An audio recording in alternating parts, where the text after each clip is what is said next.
Gata. And we're live. Yes. We are live.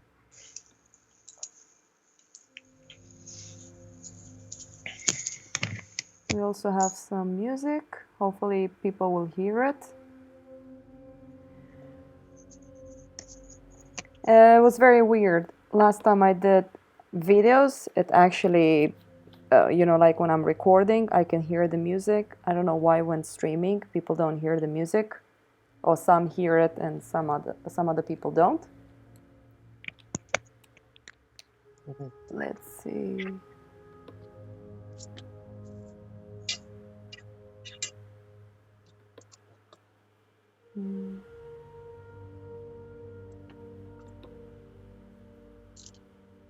I think OBS is good. Yes.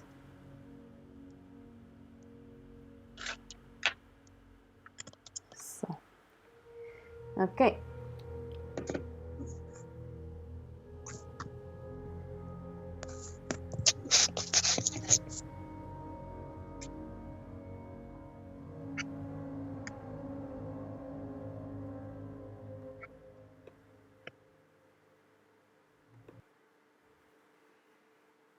So, if you look on the YouTube video, Marian, I'm actually looking for some pictures on high resolution art, high resolution painting and close-ups. I'm really wondering what to do. I broke the interwebs. Hey, Pete. Hey, Pete. I have to admit what I did with Omar, critiquing his bark and recording it. It was pretty good to actually get an idea of what I need to improve. And one thing I need to improve is actually my pronunciation and speaking slower. So I'm gonna start practicing English more. Great, I need to learn Swedish and I also need to learn English.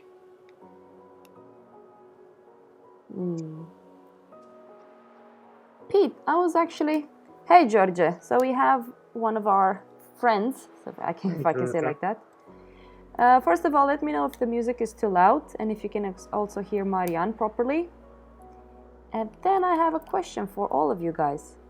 If you guys have a drawing that you would like me to critique on the live stream, I can do that now. It can be very fun for me and also for you guys to actually see a bit in real life what I'm doing.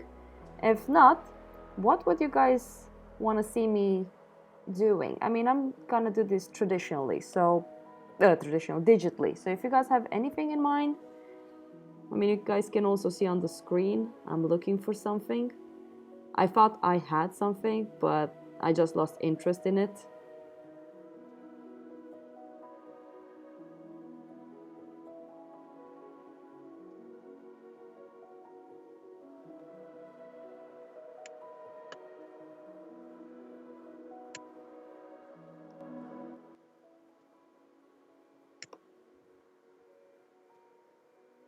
Wow, someone on Twitch. Hey, Tails. To Munich. I can't pronounce that. Safe travels, I guess. But I'm not sure who you are. Sauron is over 9... Wait, I know this name. Over 9,000. Ah. Anyways, safe flight. Oh, hey, Max. Yes, I thought that I was thinking that maybe I know the name. Wow, you're in Europe. Well, have fun.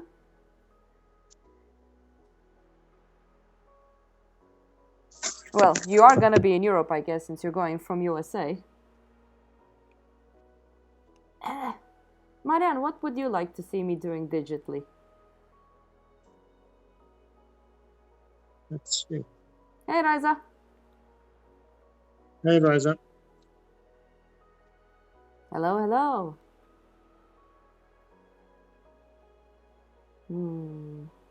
So many good stuff to study from. I'm just a little bit... So here's something interesting that we can talk about when you have a so-called art block. Because I have a little bit of an art block, not that I can't draw or paint. We all can do that. But what to do? What inspires me right now? Ah, Marian, if you look on the screen when it comes through. This one. Wasn't this one that Repin, of course, Repin did it, but he was a bit disappointed with this painting? And Yeah. he was apologizing to his colleagues that it's horrible? Yeah. Hey, Omar! This is a very interesting painting. I can't believe he felt bad about it. Anyways. Omar, do you still have some barks you want me to critique online? I feel like redoing the one I did for you on the video, but I think it's gonna take way too long. No, it's not gonna take me long, but it's kind of hard to do something again, if you understand what I mean. Because one thing I told people on the live stream right now, if you have something in mind that you would like me to do, come on, George, it wasn't that horrible, that Repin painting. It was different, but it wasn't horrible. Ah, this painting I love. Edgar Maxence. Yes.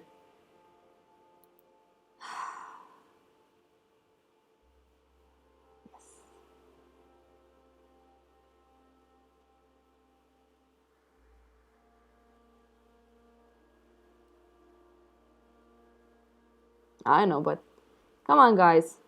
What will you like me to do? I mean, the block face. No. Yeah. Maybe I should just do it digitally. I just hate doing lines on Wacom. I'm not a big fan of doing that.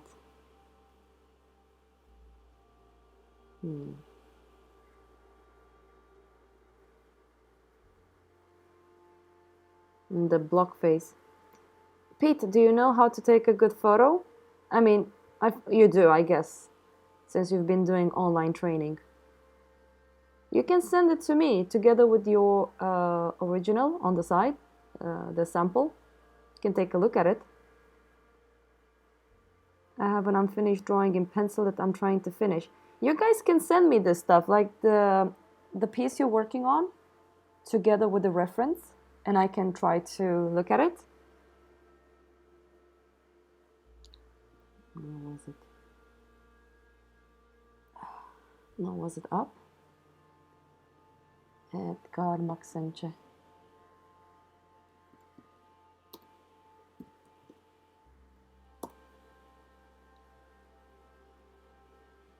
I don't know. If I would paint, this is exactly how I would like to paint.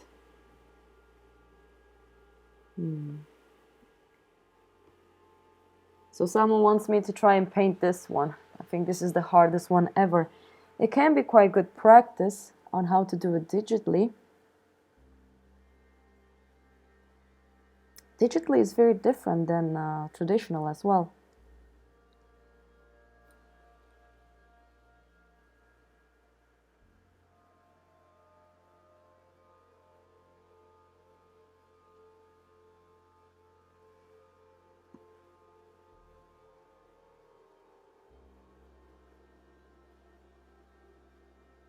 Can be just fun to do. Oh, not vertical. Marian. Yeah. Not you, but people on the live stream. Can you guys hear any music?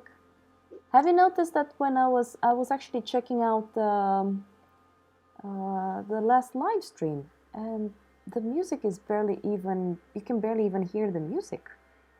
But somehow the OBS is showing that it's capturing the sound, which is weird.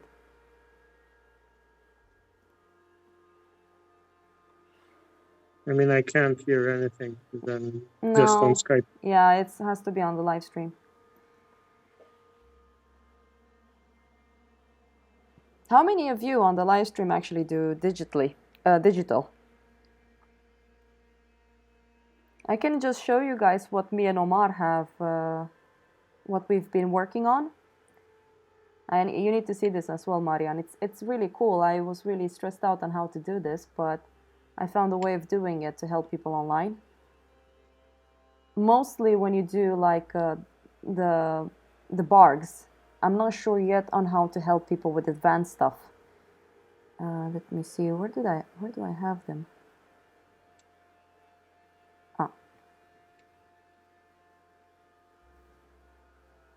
think this is the one. So check this one out, guys. So Omar has been working on these 2 drawings. I also... Hey, Anders. Hey, Anders. Hi, Lucian. Hey, Borrowing Hamster on Twitch. I can hear it faintly. Yeah, I think it's the one that I'm having it now on the screen. He wants me to do that one. What do you think, Marian? Should I give it a shot? Yeah. Okay, people can hear the muse, but faintly. I think that's good. So here's basically what I did, and I actually want to be a bit more into people that are supporting me on Patreon. So I have made an account on Vimeo, which you kind of need to pay monthly fee or per year. It's what it is. Everybody wants that, which is fine. So I've added the video on Vimeo with a password, which only permits people on Patreon to see it. So Omar was kind enough for me to share this with the world. So I was explaining some very interesting stuff for him on how to learn on his own. And someone is asking on Twitch, who am I co-streaming with? His name is Marian Vasile or Mordicat, and I can write the message to you so you can check him out.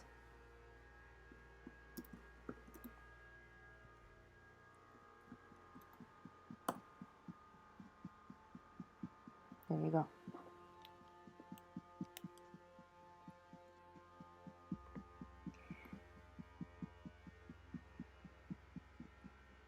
So this is basically what we've been doing.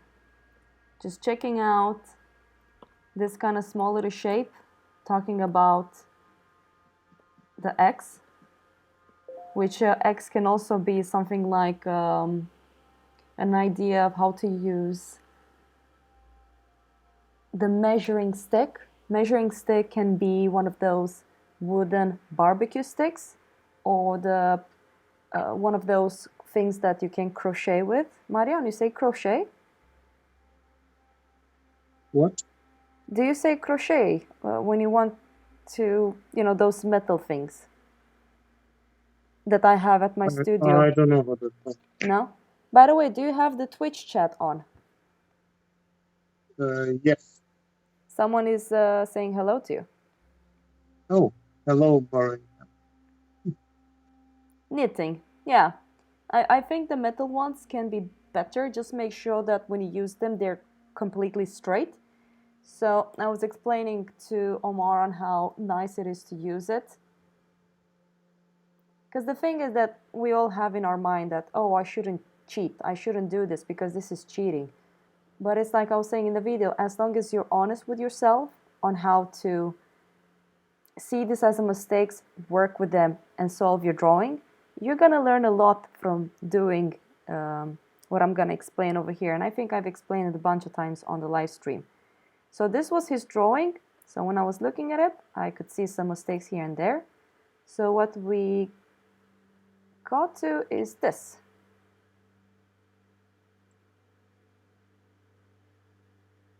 Something like this. So you guys can see how the drawing is shifting.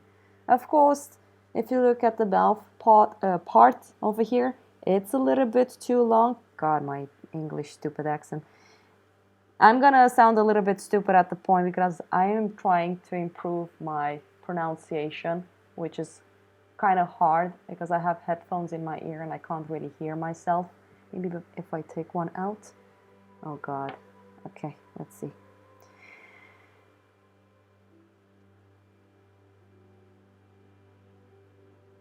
Hey Wilhelm.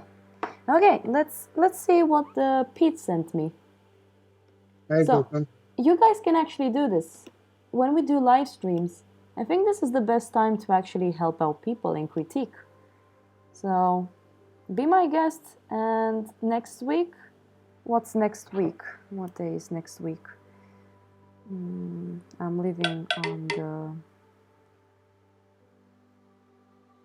oh yeah, next week is the 25th of January.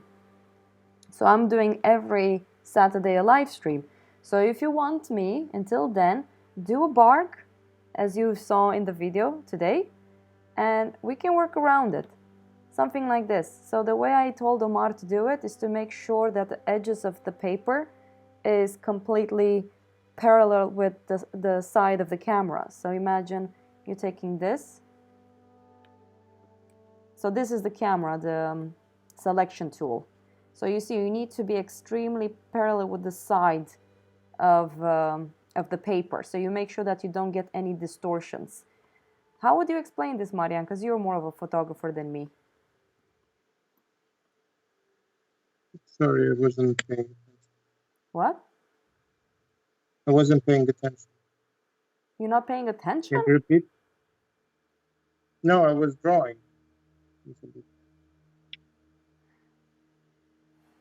Okay.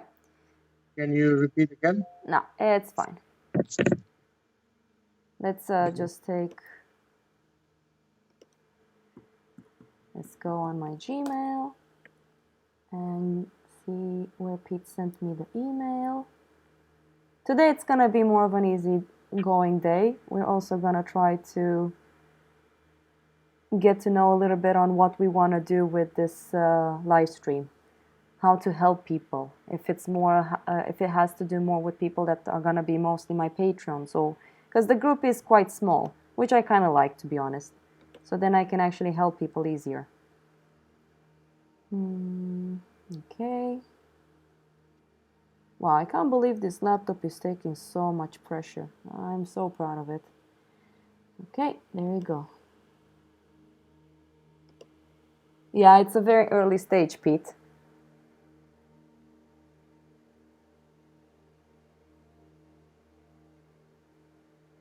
I mean, so far it's looking good. It does feel like you're missing out on the egg shape. Before you focus too much on the overall line out, like the outside line of it, I can actually do this. Let's do like this and just open it in Photoshop.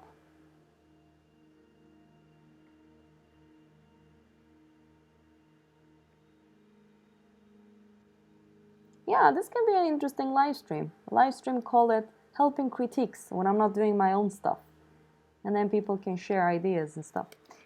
So when I look at it, and this is something I was actually talking a lot with Anders about, sometimes we need mistakes down to be able to see what other mistakes we have. So it's not like you have to put something down for the sake of it. Let's say that you're still putting down something that can help you. How big is this image? Also, when you guys send me the image, this is pretty good. I think I have it big. This can be a very nice size to send it to me, so it won't be too small. And I can already see that the middle line is quite straight, so I can explain. Let me get my Craig brush. Borrowing hamster, I don't know. I've been listening to my videos that I've been doing lately. And when I was trying to help Omar, I remember I was trying to say angles, but somehow it sounded weird in the video. I'm not sure if it's my microphone. It is a, headphones microphone. I should have brought my boyfriend's good headphones to use it here, but I wasn't thinking, like I never do anyways. So Pete, I think the best solution right now is to add a hint of where the ear is.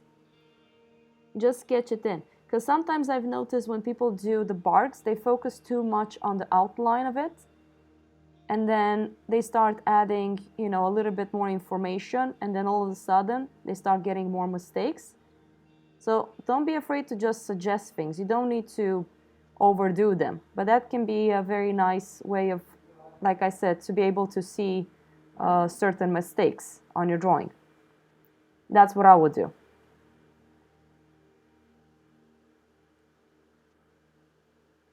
This is something that I've noticed for most beginners. It's kind of hard to understand how to merge one's, let's say, 3 steps into one. Because you have a sample of how a specific stage should look like, but it's like when you're looking at this barks, for example. So you have this one here on the left side. It's very simplified. but for example, when you start learning how to do this, it's not that you're not doing the steps, but it's very hard for people to understand how to. It's like music, bringing all the tones together to make the flow of the song. It's the same thing with art. You need to know how to morph all those steps into one. Even though, let's say, you're going through them, you're just trying to work with all of. How would you explain this, Marian? Marian? I don't know if you have like a step-by-step approach. But do you understand what I mean? Because you've noticed as well with your students. I understand what you mean, but you have to, like, as a beginner, you have to decompose it in simpler steps. Yeah, but I've and try noticed to sometimes focus haven't on you. each step individually. So you're saying that they should focus individually on each step? Yeah, at the beginning. Because if you try to push them to kind of like merge all the steps at once at the beginning, you will just make it harder for them to learn. But the It takes thing is, longer to. this is good that we're talking about this, because I've noticed a lot of students that goes through this. So I'm not saying that they should actually. No, there are a couple of intuitive learners that can learn faster that way, but those are very few. And I think most of them have like a very good, how do you call it? They are more visual than the usual. I understand that. Because I've noticed students that are really stuck at this kind of blocking stage. Yeah. So it's nothing wrong with understanding how to block things, because I do that as well. I do block things. But it's a matter of how you implement from the blocking stage to, let's say, of a more advanced technical. More refined. Yeah. So it has to be a way to show that to people on how to go through that to a finished drawing, for example, which I've noticed people have really hard times working with. Yeah, but in that way you can decompose the drawing in, I don't know, three fundamental parts. You have shapes, you have edges, and you have values. Okay? First, you take care of the shapes. You try to mark all the shapes, put all the shapes down. That's the part that we call the blocking. Start from big to small and take it like a hierarchy, like big, medium size, small. Try to go from big to small, not to start with small or anything like that. Yeah, but it's easy to speak about it. No, but I mean, if you actually pay attention to these things individually while you're at those stages, if you don't pay attention to other things. Because usually, like, you have people that would stay at the block-in mainly because they took too much care of the edges, or they paid attention to value. Exactly, because that's what I wanted you to bring up to. They're trying to have a certain look of a specific stage. And I think that sometimes it makes people not able to progress. Yeah. So how do you help people get away from this? Because sure, you have intuitive people that has easier times, doing this. It comes natural for them. But we had a very nice student, our friend Anders. He basically taught us on how to teach and be more out of that, advanced level and go back again to the basics. Yeah. I find it very hard to explain all of this stuff sometimes.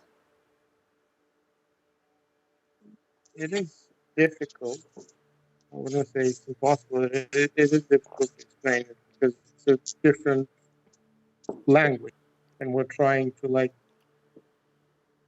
suggest into words abstract concepts that you only understand by practicing them. So it is difficult to make it understandable. It makes sense. I mean, as any other craft, it gets easier with time and with practicing it. So And the more methodical you are at the beginning, at the learning stage, the more you benefit. Like you actually learn.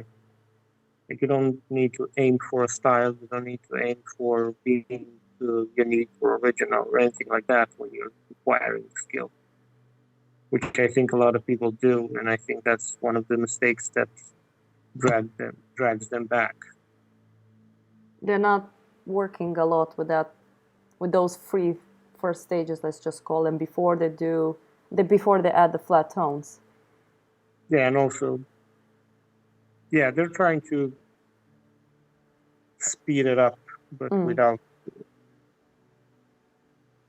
I mean, for example, let's just take this painting by Edgar Maxence. If I would do this one right now, I will be very chaotic. I think you brought up that thing. You told me this, Marian, that I have a very chaotic way of approaching things. But yet somehow things just falls into place. My drawing is kind of good in a certain...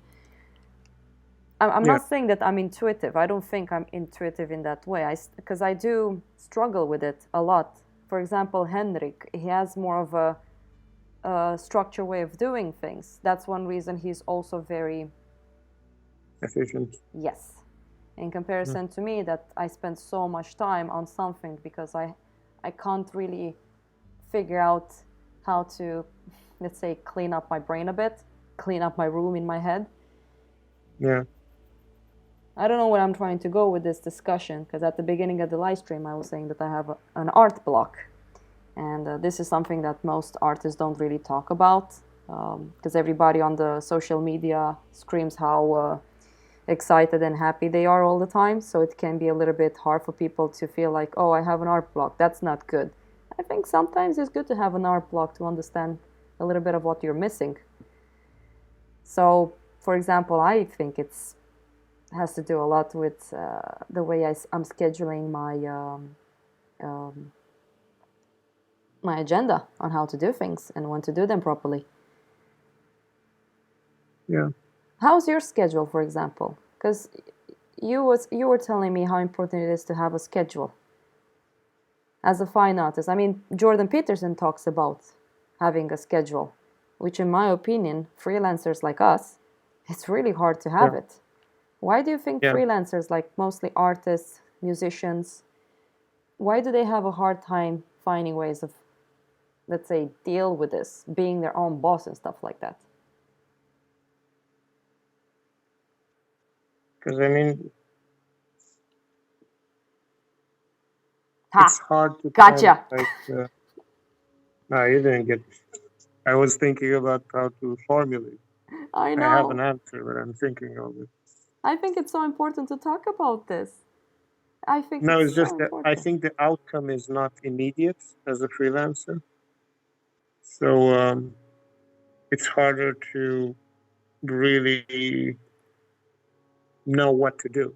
So a lot of it is experimentation, and that brings a lot of anxiety. Some people get it right. Some people get to find a way to monetize it efficiently. Some people don't, and that's when it becomes a bit more chaotic. But at the same time, that's also another issue, because if you find something that will work as a monetary thing, like you find a niche, kind of, you might end up doing that for the rest of your life. So with so many artists, they're like stagnating at that stage. Exactly. They're making money, of course, but... Gotcha. I mean, there are different ways this can go.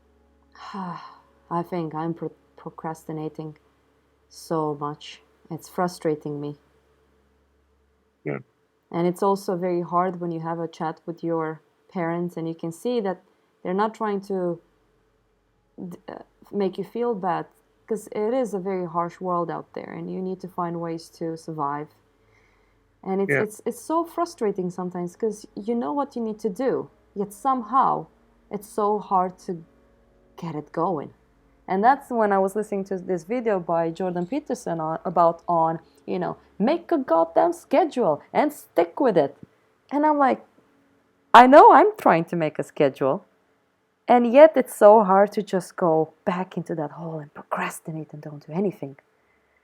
Anders Hallberg, most people's schedules are created by social interaction. A normal job, if you're on your own, it is much harder. Anders, when you were a freelancer, how were you dealing with this? And this is one reason, Marian, why I want to bring more mature, let's say, more full-fledged adults on the stream. Because I think it's very important to hear this from people that has been going a little bit more through life than me and you. One day I'm gonna get Anders on the stream.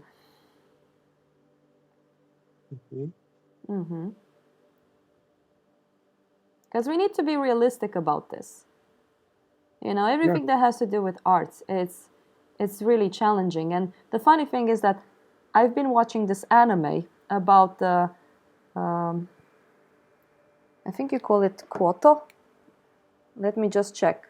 And I was like, it's another stupid romantic anime. Let's just give it a go.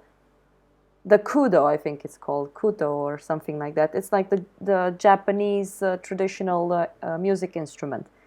And it kind of shows a little bit about the mentality of an artist, what they go through, how they compare to each other, how darkness at the point grabs onto the most hardworking musician, even though he's not natively talented. This person is going through hell because this person works so hard to get somewhere, yet somehow there's always this person that's more of a genius that always surpasses them. I'm still watching the anime, and I think it's so well constructed based on how us artists and what I've noticed from artistic people. I'm not talking about fine art only, I'm talking about musicians, even architect or design and stuff, because we're constantly comparing to other people's success. And the way that this character saw her life is through teaching. Even though she wasn't natively talented as her brother, because that's basically what's happening, she was an amazing teacher because she had to work so much harder to understand what prodigies are doing, because it comes very natural for them, that she was actually starting to teach a protege on how they can enhance their skills. So I find that extremely beautiful and nice. Am I being stupid right now? I'm giving example from an anime? What do you think, Marian? Am I going insane here? Let's see what Anders wrote first. I didn't even as a freelancer, people just called me up for jobs. In general, when I feel overwhelmed and scattered, I write down a schedule of things to get done each day. Borrowing hamster. I really love the last emoji you wrote. Yes, I've been very obsessed over hands, and maybe one day we can have a sketching stream where I just draw hands. What I was doing, I was just drawing and sketching a lot from life. I was just posing with my hands and just drawing it in a more three-dimensional matter. I can actually do it now just for the funsies before I get into this one, while we permit Marian to talk a little bit about what I said. How do you find the difference between a hard worker and a person that everything comes natural for them? What's the difference between the two? I think there are people who it's easier for them to learn things, but I wouldn't say that it comes natural. Or at least I haven't met one of those geniuses. They're faster learners. There are people who have less psychological issues, better genes. What do you mean by better dreams?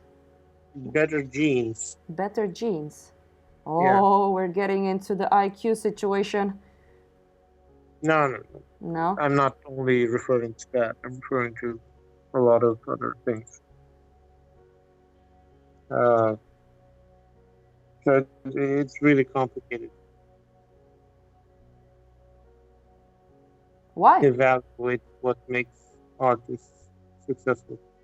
Well, explain. Because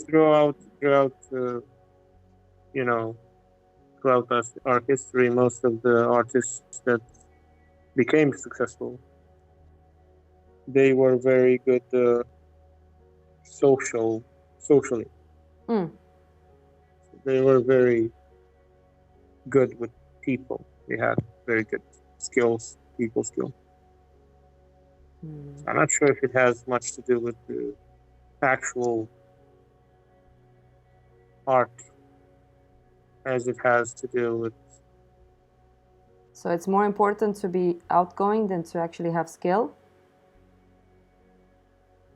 If you want to become successful, yes. It has more value. And it's complicated if you're in it and you're not good at acting. Can you keep an eye on to the chat because I'm drawing after my hand right now? Yeah, but my computer is very weird. Does that thing better. You know, you're really scary beyond buying a Dell laptop. I'm so stressed out No, with no, all no, of... it's not. It's fine. It's just my browser. I always said that I will reinstall it because I have to reinstall it. We will have a serious chat after this live stream, Marian. Otherwise, I'm gonna kill you when I see you in Sweden. You're gonna swim away when we get to box. I'm just like, oh damn, Okay. Is she getting on her period or something? Run away. Exactly. I wonder if Wilhelm is still on. Anders said all highly successful people I've met have been hard workers, regardless of natural talent. I agree. It's the same with me. All the people that.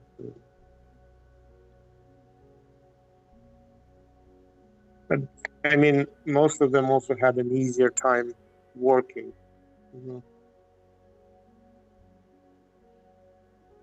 Pete wrote, "No, it's not important to see how we can relate to even the most simple things like a TV show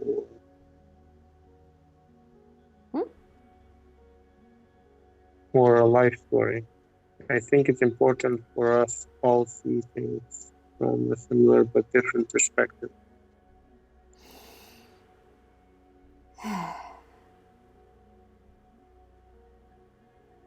I mean, that is true.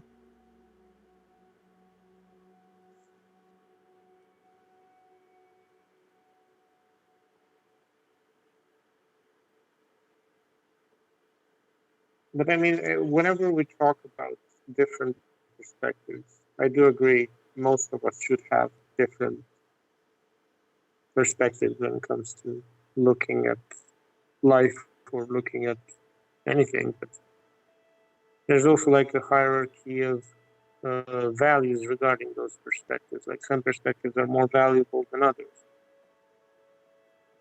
And the thing is, like everything is so skewed right now in the art world because it has more to do with like a piece has more to do with the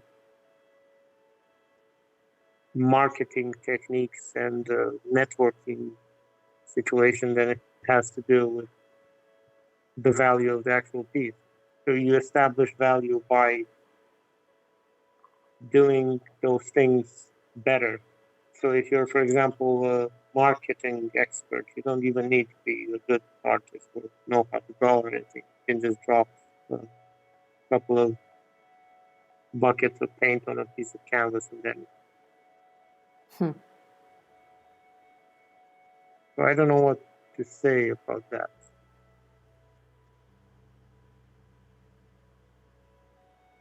I mean, there are perspectives that give our society or our culture value and pushes it forward. There are perspectives that brings it back. So when it comes to our cultures and our morals, what do you think is going on right now in the art world, first of all? I don't think there are any more in Europe. How come? I think it's one of the most. I mean, because there is no value. It's like everything is relative in art world. So what's a valuable painting, for example, and why? Can you send me a picture of a painting that you can describe on why it's valuable? Ow! Okay. Aye! Put your mobile on silent. That's a good idea. I should do that as well. But it is on silent. Like no vibration either. I don't know how to do that. Let's see. Let's see what people wrote. Do you watch any art streams? I watched back in the old days where Dave Raposa was doing live streams. I remember Alex Negria, he was also doing some live streams. They were really fun. All highly successful people I've met have been hard workers regardless of natural talent. Oh, Classy Bathrobe, of course. Let's see what he's gonna write. Pete. It's important to see how we can relate to even the most simple things like a TV show or a life story. I think it's important for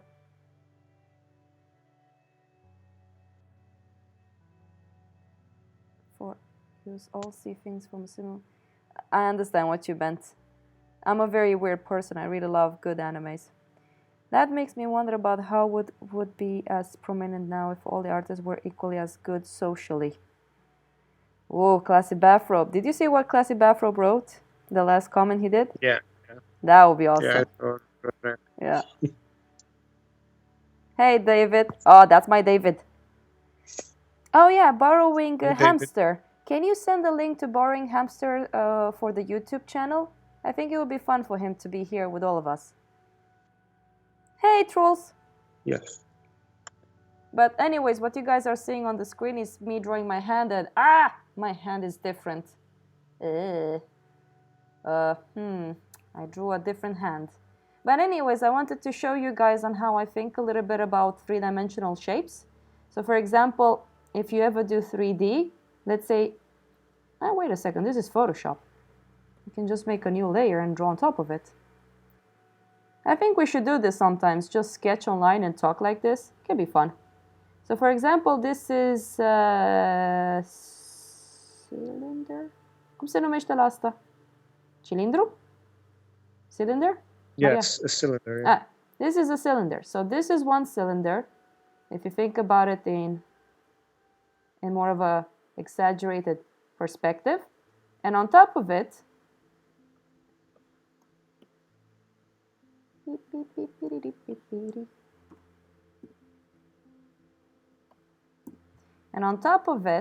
we will attach a little ball, which can be the little bones. And then we add another cylinder that goes away from us, like this. And then we add, and this can be a finger. So this is one reason. I actually did a lot of this. That's one reason my drawings can be, like the hands I draw, can be so, sounds so cocky me saying this, so well constructed. It's because I'm quite obsessed. The last painting I also did, I used a reference, one of Marian's good friends, Maria. And she has really expressive, long fingers, so I felt like I wanted to do that.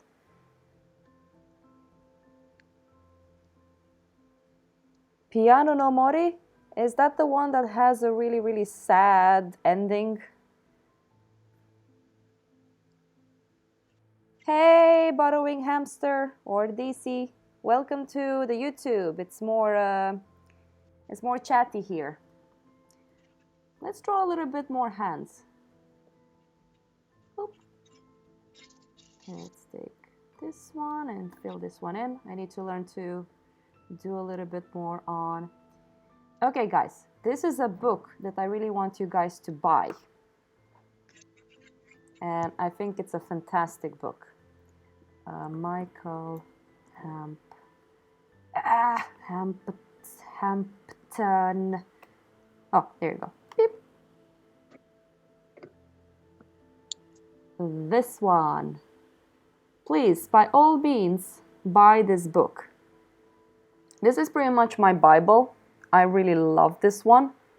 Like, it's a very nice of how he explains it. He also, if you think that I'm kind of cool doing live stream, he does this as well. He does a lot of like online courses.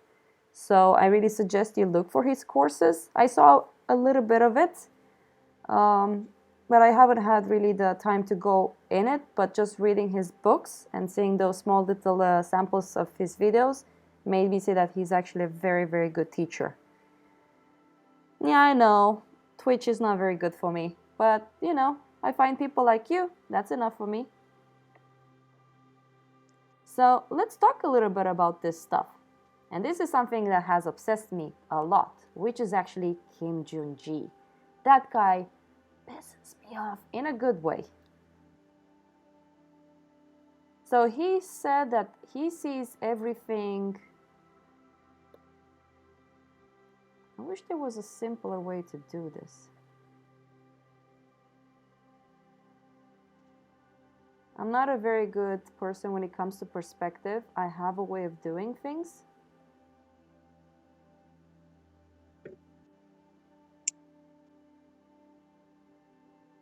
Let me see, if that one is over there, this one is to be here.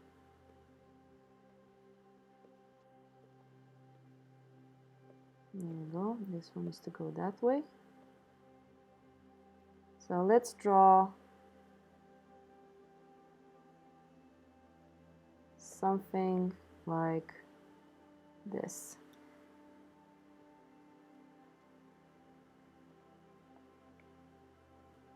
There you go. So when I think about his process, he said that he sees everything in a fish-eye matter. Snowstorm? Oh, good luck, Pete. Europe has no snow at all. Ah. Good luck, Pete. Yeah. Did it snow in Sweden yet, Marian? No. Nothing? No. I did this one bad.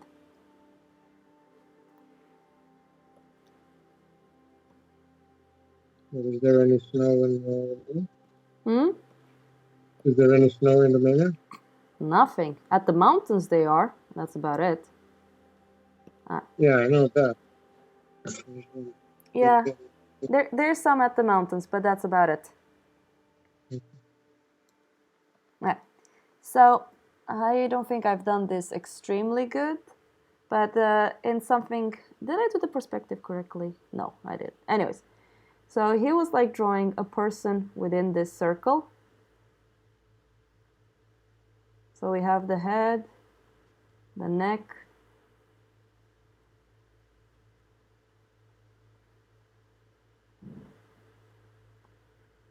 so all of these cylinders.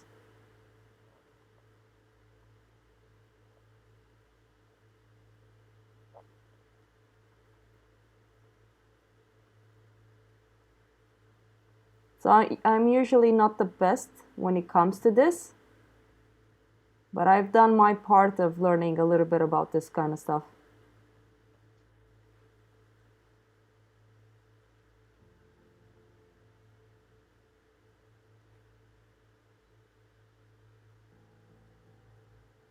Yeah, talking about this, I actually need to get back into it because I'm gonna be teaching anatomy at the school again. So it's always good to understand a little bit about three-dimensional shape. Even though we're studying Barks, which is more of a flat 2D shape, imagine there's some very good programs like Proco. Miles is actually learning from it.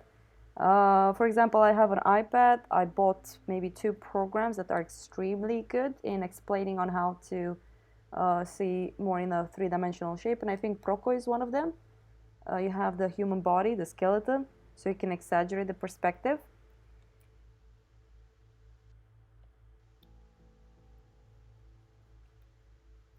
So let's do some more.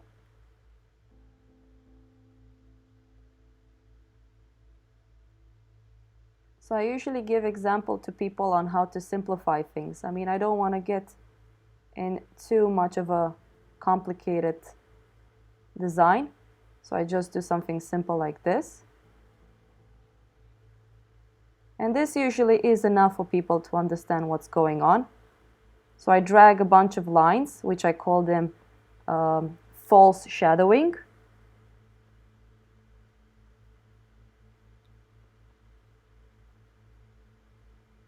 Oh my God, my poor computer.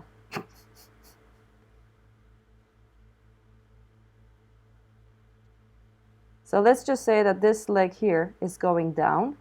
So again, you only think about it as cylinders. So for example, this can almost be a little foot. And then of course we have the knee. And then we have another cylinder that goes all the way up. And of course, there's certain ways of like thinking about this when it comes to a certain gesture that creates a certain figure pose. And we can have another live stream regarding that. So this leg is going down. Look, there's the foot. So I'm exaggerating the perspective quite a lot. And then this one, it's turning upwards. Let's see if I can do this. So this is going to be the knee.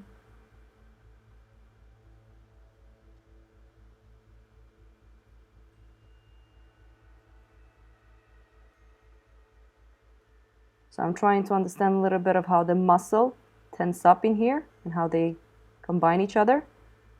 There you go. And then we have one hand. Let's see, let me think.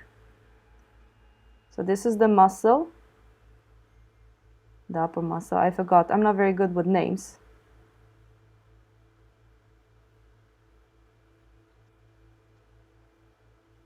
So this one is going down.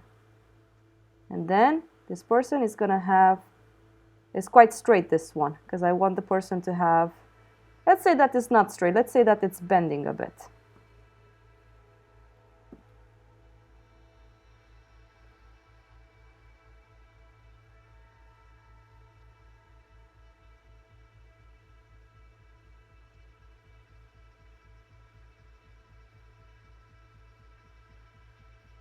There you go. And then this one here is coming towards us.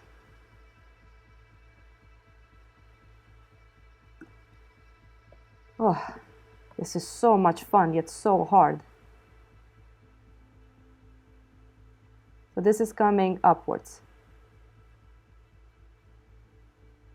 There's a specific muscle that attaches this to the upper part of the body. Yeah, you can think about it as a mummy DC. This is actually a very good way of seeing it. And of course, if you think about the arm, so if this is where the hand is, we will talk a little bit more about that. So this is the hand.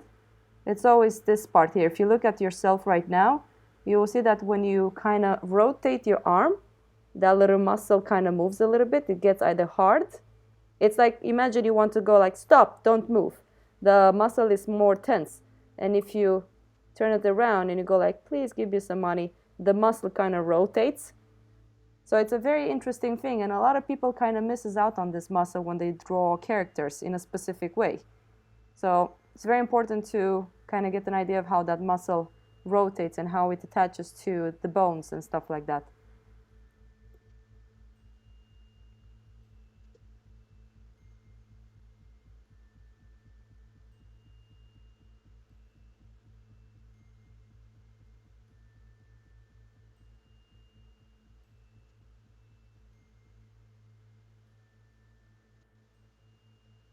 Anyways, so I've done a lot of this kind of stuff, and I really suggest to people, even though you're practicing anatomy, let's say that you have, and this will be interesting, I wonder how people will react to this. Oh, but that's like cheating, how dare you?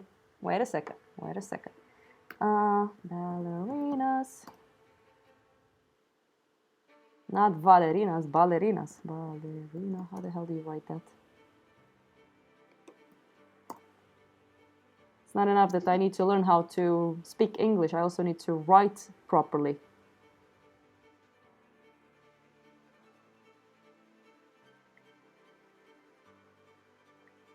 Let's see if we can get some... There's actually a very good site, but I don't know if I should show this because it's a nudity.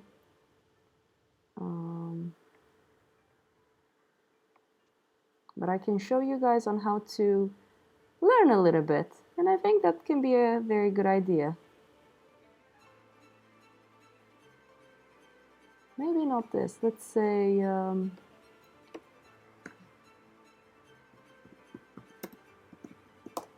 athletic people. Feels like I'm retarded or something like that.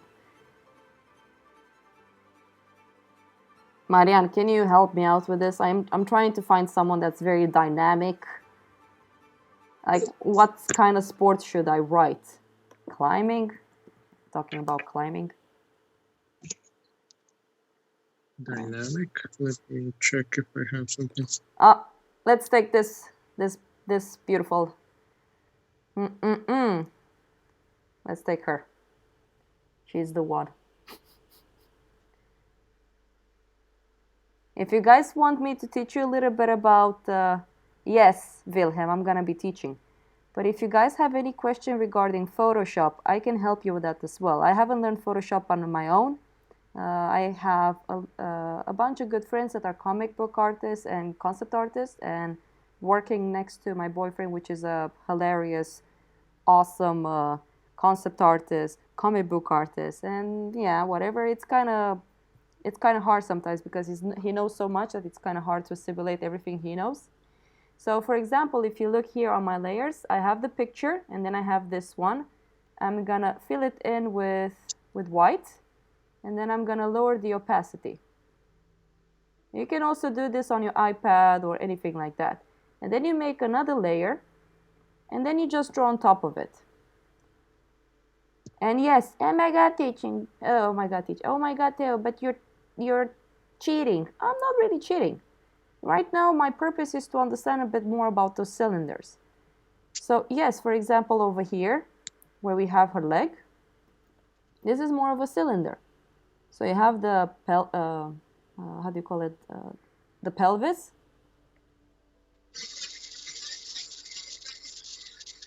And then you have the cylinder. This one will go in the back. Why is it doing this? Oh yeah, of course, because I'm working on white. Sorry.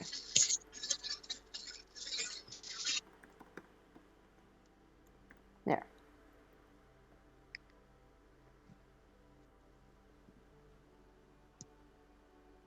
And also when you're using, because I'm having a very old Photoshop on this computer, when you have a better Photoshop, it's not going to do this thing when you undo, it goes to the previous layer.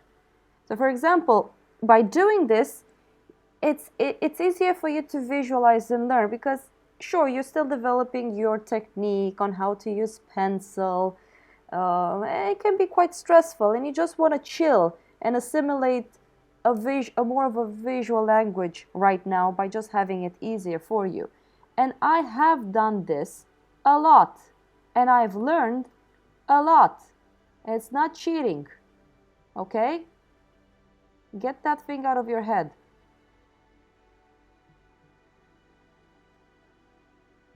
As long as you're true to yourself and you go like, I'm not doing this just for the sake of like tracing. I'm doing this because I want to learn a little bit more about this way of thinking.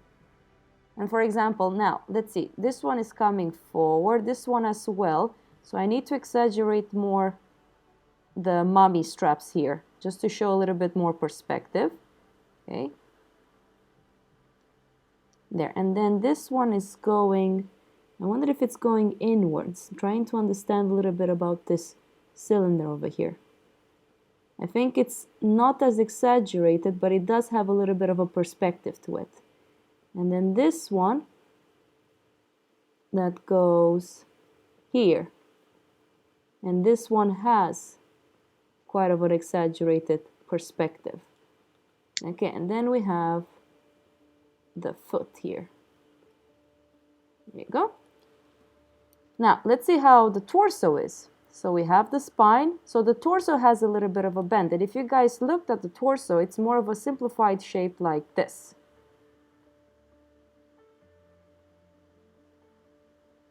This is basically a torso shape.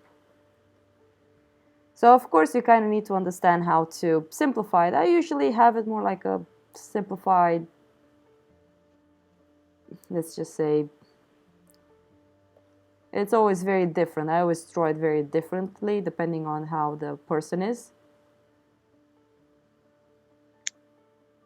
So let's just say something like this. Or when I want to make it more of a rounder shape, I just use a round shape. And then I just add a little bit of a something like that. And then you have here the pec muscles. Sounds like it looks like a very sad figure right now. Anyways, so right now this is how I see the torso. So we have this part here because the arm comes out, but her body is kind of turning. So we have those little muscles here. How do you call these muscles here on the back, Marian? Keep forgetting. The scapula, is that? Is that a scapula? God, I'm so bad at names.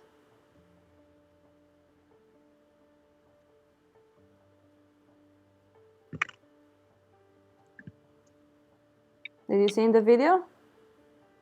Yeah. That's a scapula, right? That's how you call it. Scapula is a bone.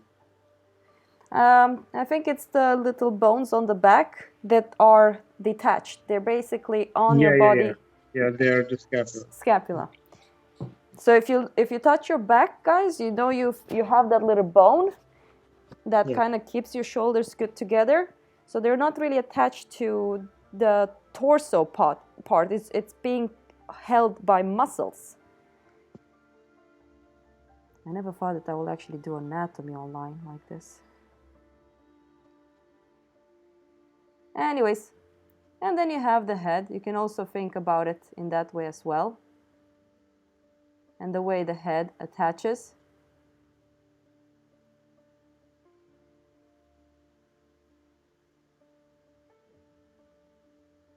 There you go. So this is basically what I did for a while in Photoshop.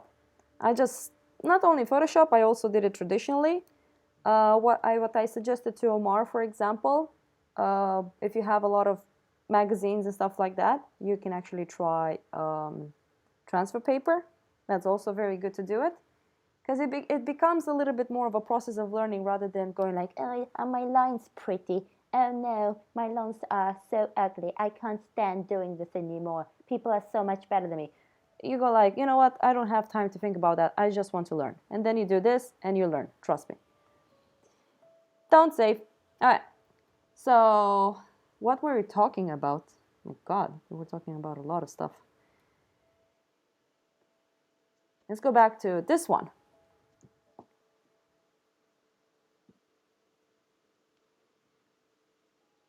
So we were talking about different kind of steps in building a drawing. When you're doing it digitally, it's a little bit different than traditionally, but it has the same concept. It's just that the tools are very different. I don't find digitally as easy as traditional in that way. It's just that it is faster, way faster. Oops. So right now I'm trying to think about what Marian said and just keep it with the lines for a while.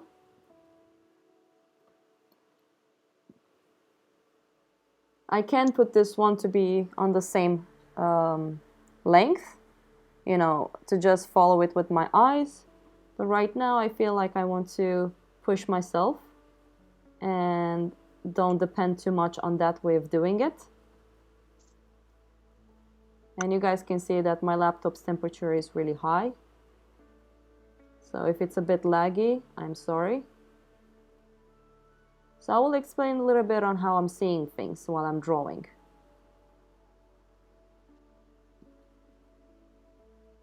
So I'm looking at this proportion right now. This proportion over here in relationship to this, in relationship to this. So I'm trying to get a sense of this. And also I can see that the angle of the nose has to be more tilted. Let's say that we have the plumb line, which, not the plumb line, the stick. This is your crochet stick. So what I'm gonna do with the stick, I need to have a stick here as well, actually. Let's have a sticky stick. No. Ah! There. So for example, it's the same stick. We're just, imagine this was in real life. So you were looking first at this one, and you're gonna be like, I wonder what angle this nose have. Come on, Theo, stop being stupid. Transform. Why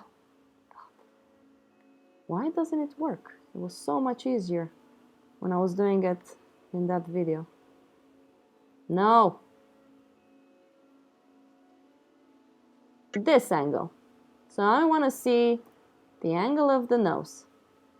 This one. So when I look at mine, I'll do the same thing. Again, if this was traditionally, you would just move your stick from there to your drawing, like really, really fast, almost the same angle, and then you would see can I just move it, please? Here. So right now I can see that the angle of the nose needs to be tilted more. So again, the black stick is the white stick, and I'm trying to have it at the same angle. So then I'm like, okay, I have to fix that angle. Let me know, guys, if this makes any sense. I need to tilt the angle more. And I also don't want to push too hard on the pencil. Right now I'm using black, but imagine if this was pencil, don't push too hard. This painting is very, very soft. When I add values, I don't want this line to be in the way. So I'm keeping it, imagine if this was pencil, that light, and of course you're still controlling the pencil quite well. Marian, what are you doing? I'm drawing. What are you drawing? Portrait. By the way, when you're gonna do the live stream next time with me, bring the microphones from Castellet, because that's one reason I bought it. Okay? Okay. It's kind of a shame to not use them. Yeah.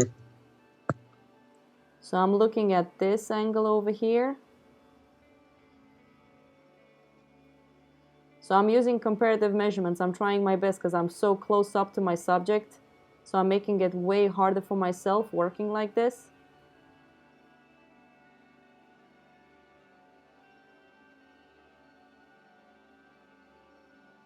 There you go.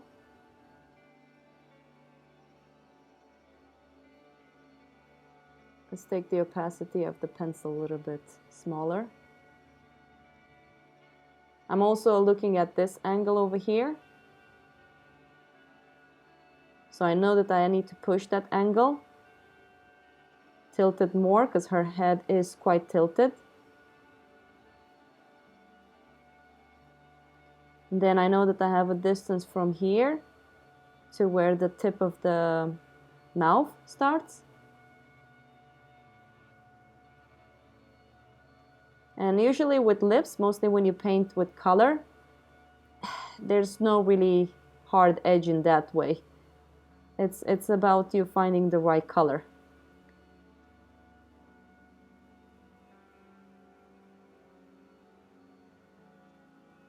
So I need to remember, right now I'm doing a blocking, so I should not really get into details yet. I should still keep it simplified. Sometimes I have to remind myself for who I'm drawing right now. So I'm looking at this distance here in relationship to that. And the way I'm doing it in visually, comparative measurements, I'm trying to see this distance, this distance, this distance, and get a sense of their width a little bit.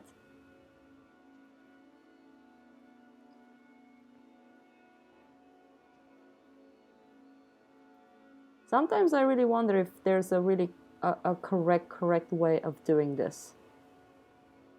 I think that if you understand the 3 steps, you remember when we were at school, Marian, the thing we got? Yeah. It had like 4 steps or 5 steps. I can't remember exactly. I think it was marking the points, which was like, like extremities. Top, bottom, left, right. Then sketch. Then after the sketch, it was the block-in. After the block-in, it was like a refined drawing. After the refined drawing, flat shadows. After the flat shadows, big look. And after the big look, it was rendering. Trying to get it done.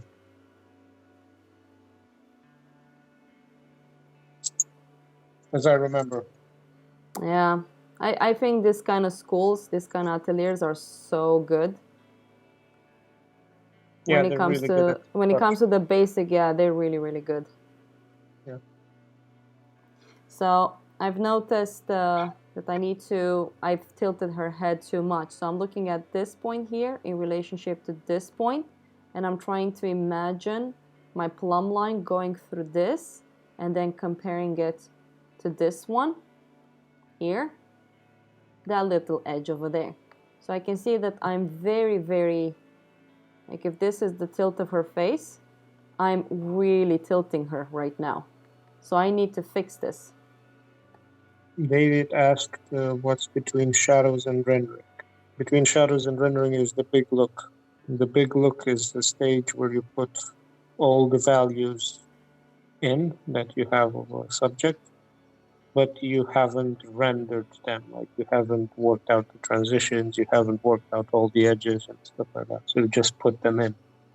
After you're at the flat shadow stage, you need to make sure that your drawing is correct. And the big look is just you're putting in all the values.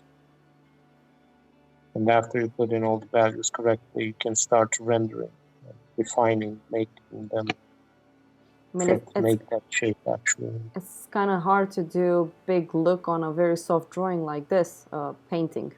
There's barely any sharp values. That's one reason I find this way of painting really hard, because you need to think about temperatures and chroma and value shifts, so much. I should actually add the eye. You can do a big look on it just by putting. Well, when it comes to color, yes, but if this was a drawing. Yeah, if this was a drawing, if you would take it to black and white, you could still do a big look on it. I mean, yeah, it wouldn't be an easy big look, because going at it like with these kind of like soft values, soft transitions, it's a bit trickier to nail the values in the first go, That's why it was easier with direct light. What? And very direct light and having out shadows. Yeah, direct lights are quite easy to work with. Yeah. No, but that's why we have that in most of the schools. It's because it's easier to see the shapes clearly, easier to compare. Yeah, that's one reason I said that this one that we're doing right now doesn't really have cut out shadow shapes in that way. It has in some areas, but in general it's very soft. So when you say cut out shadow shapes when it comes to this kind of way of doing it, I don't know. Yeah, you don't have any. But I wasn't talking about cut out shadow shapes. I was talking about big look. The big look. Oh, wait, sorry. Now I understand. Sorry. Because you're saying that you couldn't do a big look on this one. Oh, wow. That's what happens when you're working and you're not completely focused on what people are saying. Well, it would be nice if you can entertain people a little bit while I'm trying to figure out the drawing as well. What do you Entertain mean? them. I don't know. No worries, David. What do you mean by entertainment? Put my Well, webcam on and starts dancing? yes. Someone actually asked if you will ever do your own live streams, and that was the person on Twitch, DC. Okay. I don't know. It's not easy to do this and live stream. I might at some point. They would probably be more quiet. I did that at the beginning when I started live stream. It was quite quiet. It was just me drawing. Mm-hmm. Mm.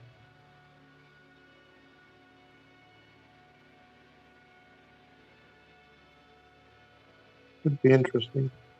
Yeah, give it a shot.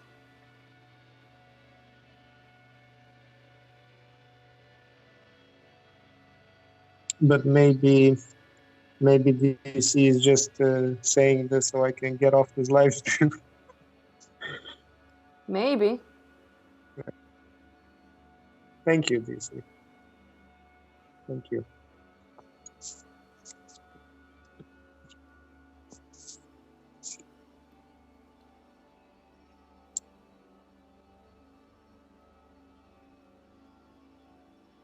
We're gonna do first, because this is digital. I'm not sure if I want to go directly into color, but maybe I can do that.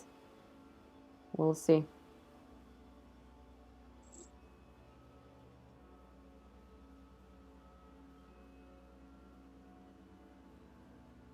DC said I'm not that smart, Marian.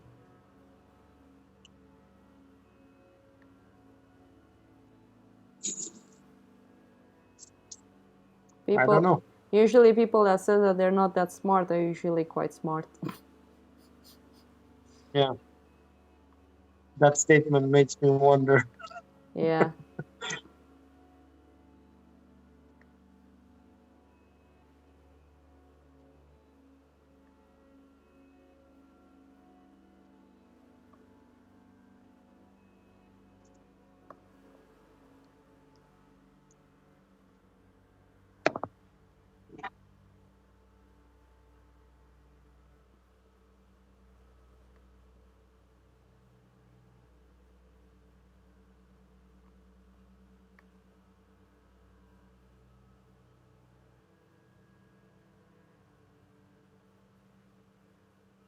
This looks almost like Princess Leia.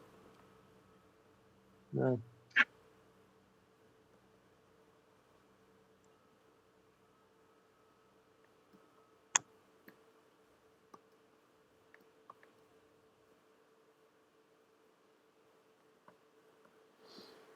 Should I entertain you guys? He's actually a James Bond villain. By the way, DC, how did you find us? What platform did you notice the stream on? If I may ask.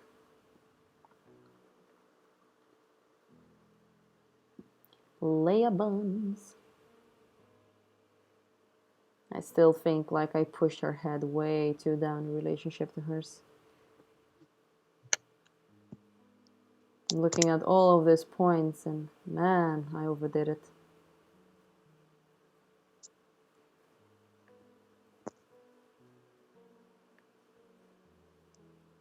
see how I can fix this. I exaggerated it too much. Oh. Yeah. So I guess that Twitch is not there for nothing. It's there for a reason. Yeah, that's good. I There's think... someone there? No, but that's how I found David, for example. Oh, okay. Yeah.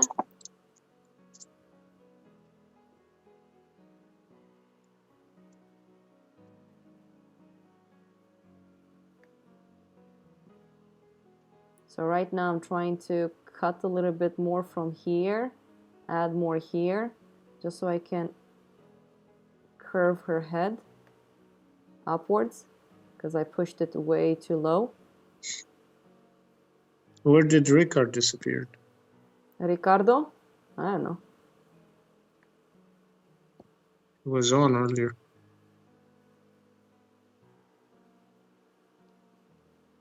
Well, I'm not expecting people to stay all the way to the end with us.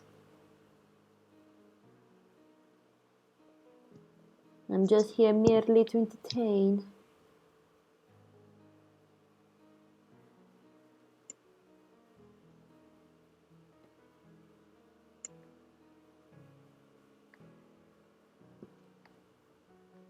Okay, now I need to push this one in. Looking at how these 2 points lines up.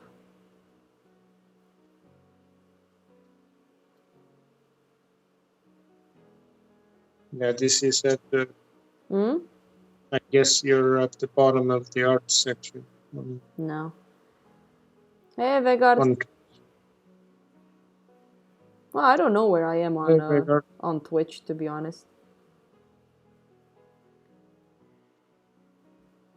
It's kind of hard to grow on Twitch right now because it's mostly a gaming platform. So, I don't know.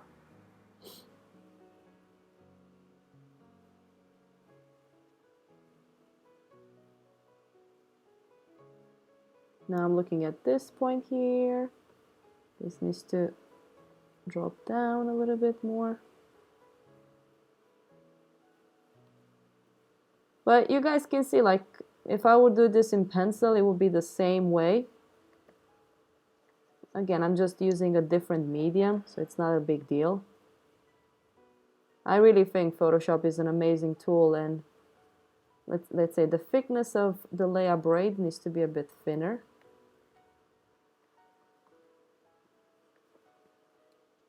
Leia braid. So, doing this. Looking this at is this. asking to game. Huh? Oh yeah, I game. She does. That's my David. He knows what he's talking about. I can't wait to get home to Stockholm and play The Witcher. I have to finish that bloody game. I was so tempted to go back to World of Warcraft. You know, I have this nostalgia. I tried to play, what do you call it? Classic. Didn't work. It's not there anymore. Well, I used to play a bunch of classics. Okay, the forehead's too big. Need to drop it. What, you don't like it anymore, or? Nah, I lost it. I lost it. I really, really tried, but it's not the same. It's really not. Something has changed within. You know, it's like Sour Fang said, times change. I've always liked the story behind it.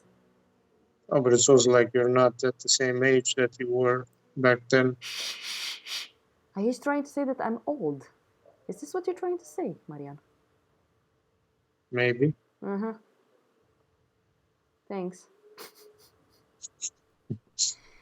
No, but I mean, games for me are not the same as they used to be when I was a kid. It's mainly because they used to be like a refuge back then. Oh, now your mouth is working. They're not. They don't work in the same way right now. We'll just leave it at that. What did you say? They don't work in the One same second. way. Ce-ai zis? Încă sunt pe stream. Hai că termin, cred că în maxim 10 minute termin și vin. Ce ai spus? Mi-ai trimis? Ce-a făcut? Ah, cu Witcher! Chiar despre asta vorbeam în momentul de față. Where's Jennifer? Where's Jennifer? My brother has been a lot into The Witcher as well. He said that the story is amazing. You can't even compare it to the movie, like to the series.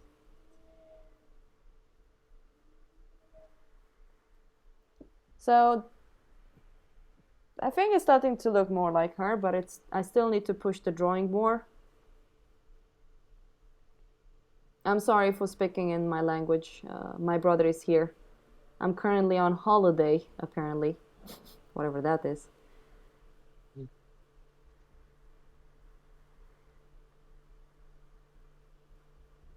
So let's just say that, I don't know, presumably the drawing is correct. It would be nice to get a little bit on how to, let's say if people want to do a charcoal or a pencil drawing of this one. Wait a second. Let's just say that they also have white paper. Ew, looks so ugly on white paper when you do digitally. But for the sake of it, so this is white paper. You kind of like the drawing. It's coming along nicely. And you feel pretty secure on going for the big look. So I would choose my darkest dark. Oh God, I hope my computer can take this. Let's take the image down a little bit.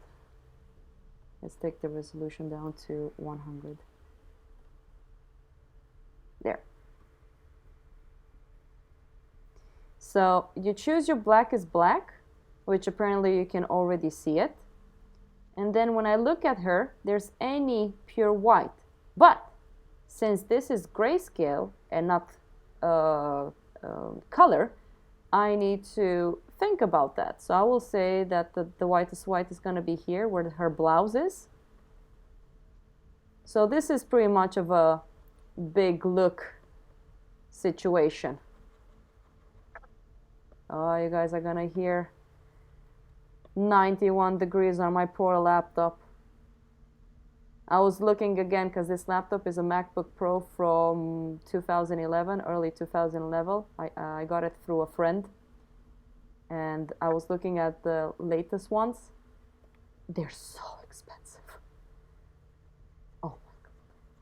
Makes me want to cry. And then I was thinking about a Dell, but Marian has a Dell, and that made me change my mind a bit. Why? Nah, I'm not gonna get a Dell. People keep saying that they're trash and blah, blah, blah. Well, people say that everything is trash and blah, blah, blah. I don't even know what to get anymore. So, Yeah. Sorry, what? Yeah, they might be trash. I don't know what to say. I mean, mine is pretty good, but it does have a problem with the overheating. Yeah, I heard that. It's fine if you have like one of those vents, external vents. Yeah. Like it's performing excellent, has no issue. But without that, it has issues. I do have, what do you call it, ventilation here. It's the one I bought from Sweden many years ago, and I left it here. So I do have something. Sorry for interrupting you, Marian. So right now I have my darkest dark, and I'm squinting at the image I'm having on my screen, and everything is super gray.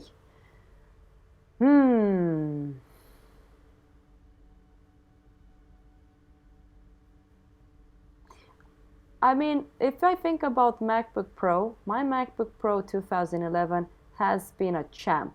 This Mac has lasted for, I mean, again, since 2011. They're good. I don't know how the quality is of today, but I read about the keyboard of the last year, you know, the 15-inch Mac, and I was like, nah. I was thinking about getting a Razer Blade because I also wanted to game, but that kind of fell apart. So, anyways, if this was pencil, imagine you graying out all of this. See you, George. We're also gonna be done pretty soon. See you, Georgia. I'm just gonna finish this block in.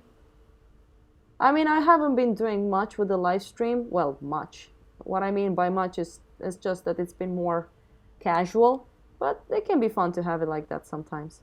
So you add an overall gray tone on it. Right now, I'm not gonna gray out the background because this is more of a study. My purpose right now is to learn from it.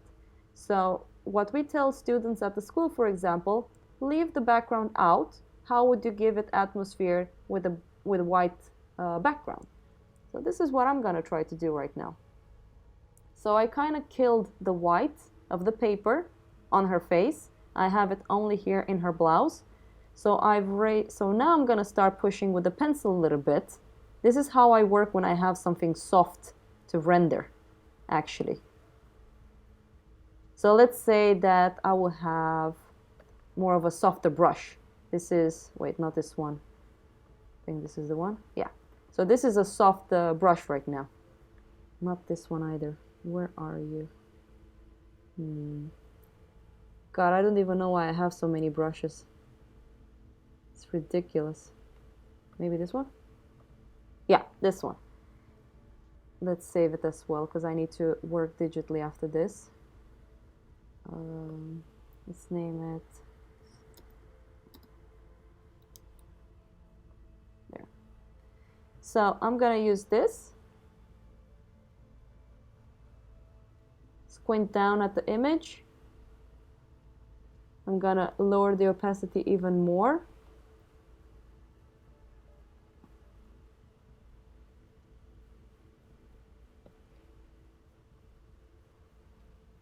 Lower the opacity on the eraser. I don't know if how many of you are doing digital, but I guess this can be fun.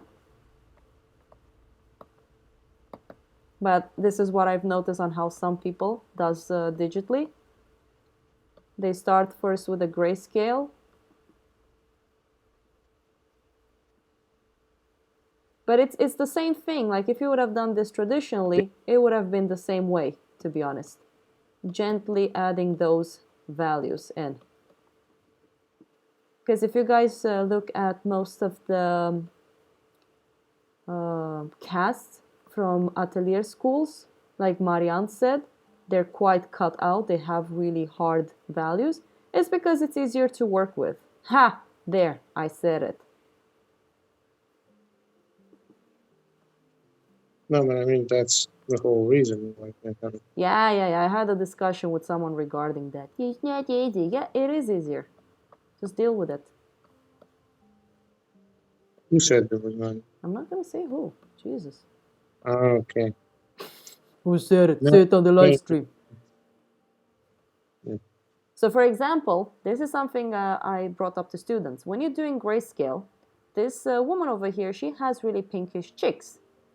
If I take this image and change it into black and white, oh, let's just do it like this. There you go. Look at the values. Look at those bright reds, how they just flatten. Look at her lips. The value of her lips almost blends in with the skin tones. This is the difference about grayscale and color. It's very interesting, and I noticed a lot of people, when you look at the very good charcoal drawing, there's a bunch of very good examples I can give. And you look at how they render lips. The lips are almost melting with the skin tone. Some artists, they overdo the lip value, which kind of looks a little bit weird in my opinion. Of course, nowadays women with their lipstick, anyways. But this is very interesting to see, because if you want to start painting, it kind of changes a little bit the concept of how to mix colors. Because for example, in this skin tone, black is very well controlled. Because for example, if you add black or white, you desaturate your color. So when you paint with oils, you need to know how to mix the colors in a way to play with temperatures and chroma, or how you call it, to be able to get all of these nice transitions and turn the form. But even when I add grayscale, it still has a nice defined shape, what I mean by construction of her face. But again, it's really subtle. And that's one reason, my friends, I can't stand hyperrealism, because it's so flat. This painting has more volume than most HDR pictures out there. Ha, I said it. Anyways, let's go back to the drawing. So right now, I know that I need to find ways to gently exaggerate the contrast to be able to build those muscles. And I'm not saying that I want to exaggerate it too much. I still want to keep it a bit subtle. There you go. I can actually work at one of those casino games by doing this. This is how they pretty much work. So I'm squinting down.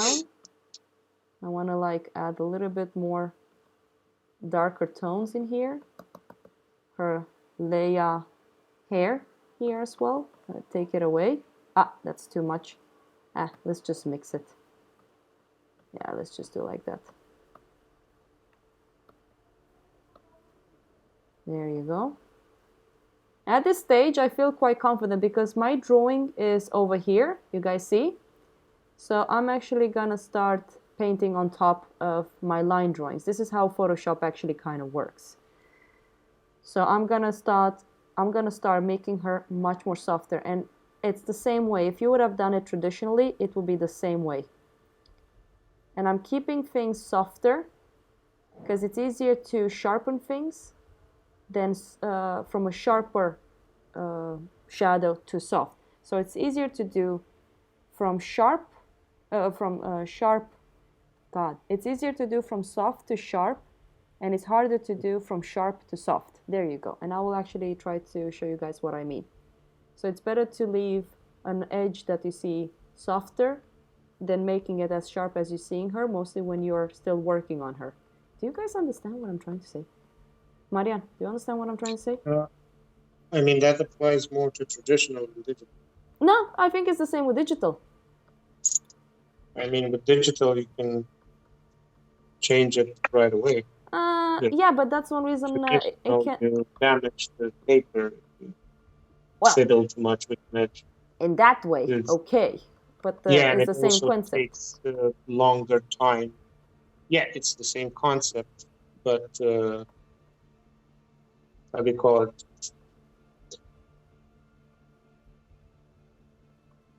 Like, it's easier to blend an edge, to suggest like a blend two lines in Photoshop than it is in any traditional medium. You understand what I mean? Yeah, I do. Like, you know, to make a soft edge in Photoshop, you just put one of those spongy brushes and yeah, like that you mean? That's it. Yeah, but then in traditional, you have to kind of like build it up. I still find it hard. Like, for example, when I paint digitally, I can't feel the color as I do with traditional media. Yeah. Yeah, it's really hard to get a sense of that.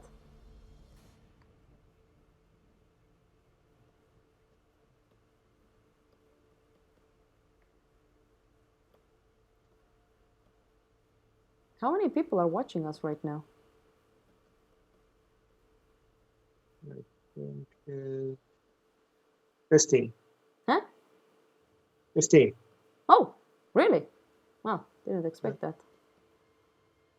So for example, I can see the difference between this tone here. That's a beautiful little accent. So it's much darker here than here. And what gives that impression, it's because of that little line and also the reds here. But let's see what happens if we do a grayscale. Look at that. It's almost the same tone. God, I find this fantastic. Marian, do you see this? This is beautiful. That's one reason I love this painter. My God, he's amazing. So I'm trying to find a way to separate the forms by understanding a bit more of the color. So I think some people notice when they do digital, if they do grayscale, they kind of keep everything flat a little bit because they want to keep those values flat. So when they add the color, it will be easier to blend things. So there's also a technology behind how things works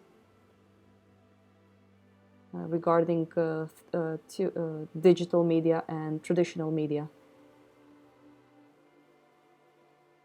And I think squinting at the screen also helps, to be honest. Yeah, it does.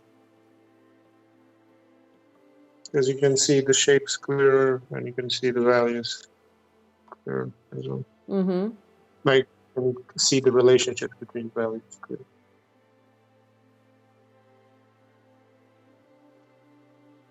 So I'm squinting down.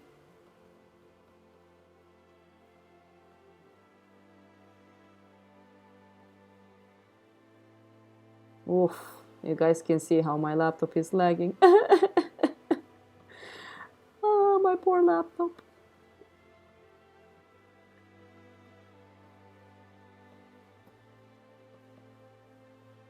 All of this.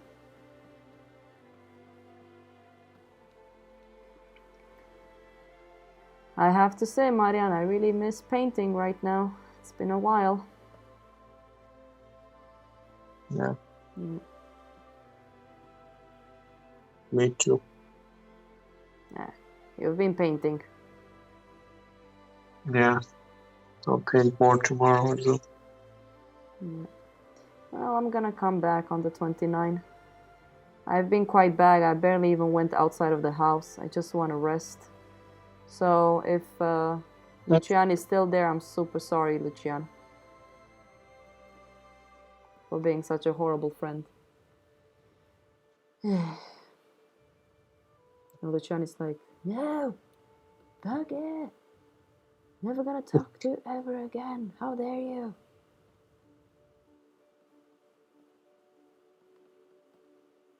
There you go. It's coming along. So you see, I'm gently adding darker tones and darker tones. It's the same. You can do the same thing with pencil. Traditionally, you gently add it. You don't go too fast, too dark.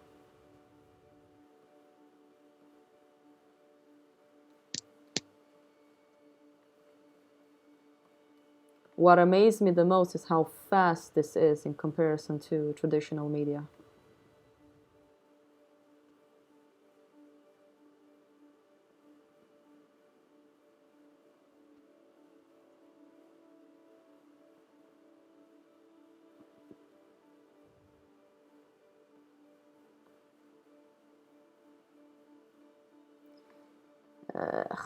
My poor computer, I can feel the lag. Squinting down, really down. Like super. Do people know what squinting is? Whoever is on the stream right now. We need to explain.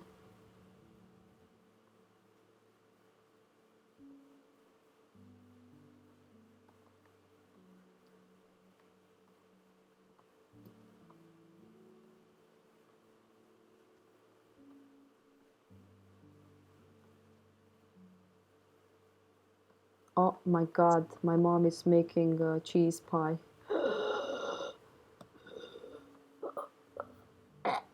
Gonna get so fat, totally worth it. Totally worth it. Yum, yum, yum. Oh, Marian, Misha, and Mitza had a fight today. Nice. Nope, she really scratched my hand. Not that bad, but I like the fact that Misha was super nice. When she realized what she did, she felt super bad. So Hey! So who started the fight? Misha. Hey, Maddi on stream. Oh, on Twitch. I'm glad you're enjoying this. No, it was Misha, my cat, that started the fight.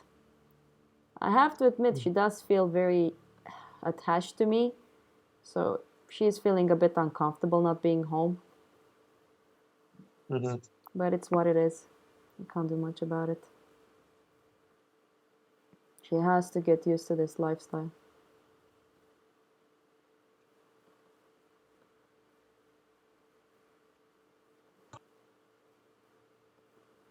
I kind of feel for her though.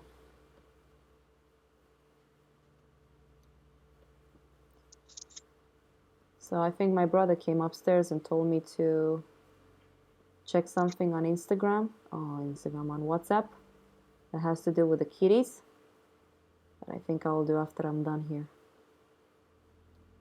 I just realized the mistake here on the cheek part, so I'm trying to figure it out a little bit. It can happen sometimes. Things like this do happen, and then you have to solve them.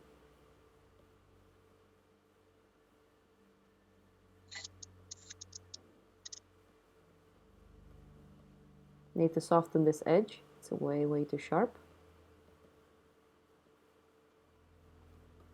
How many of you on the chat, on the stream, work digitally? I'm just wondering.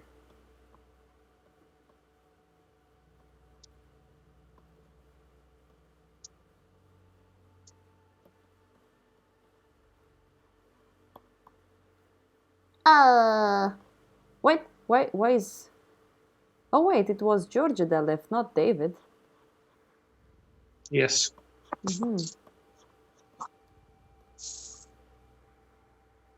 Okay. So there's a bunch of people that does digitally. Okay, I think this is coming along. Now let's use some white. Wow, this is super soft. I never thought that I will actually use the soft brush in this matter. I've never used a soft brush. I think it's easier to start with a soft brush and then go to a sharper brush, because you get more variations within the values than if you use a hard brush. Because my favorite brush is one from Craig Mullins that I really like using.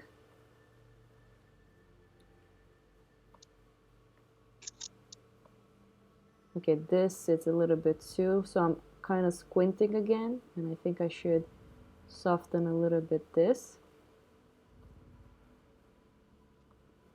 Then I need to bring some whites back in here, and I need to push the nose down a little bit, and then I need to higher up the shadow shape over there, and then I need to make the nostril here a bit bigger. It's way too small. There you go.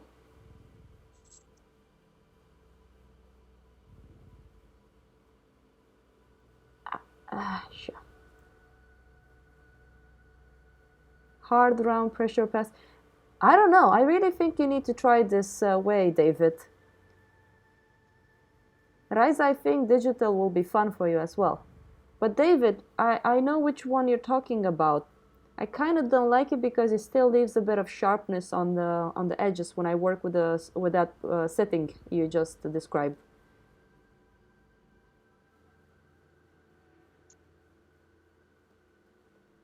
We're getting close, guys, on using a sharper brush after this.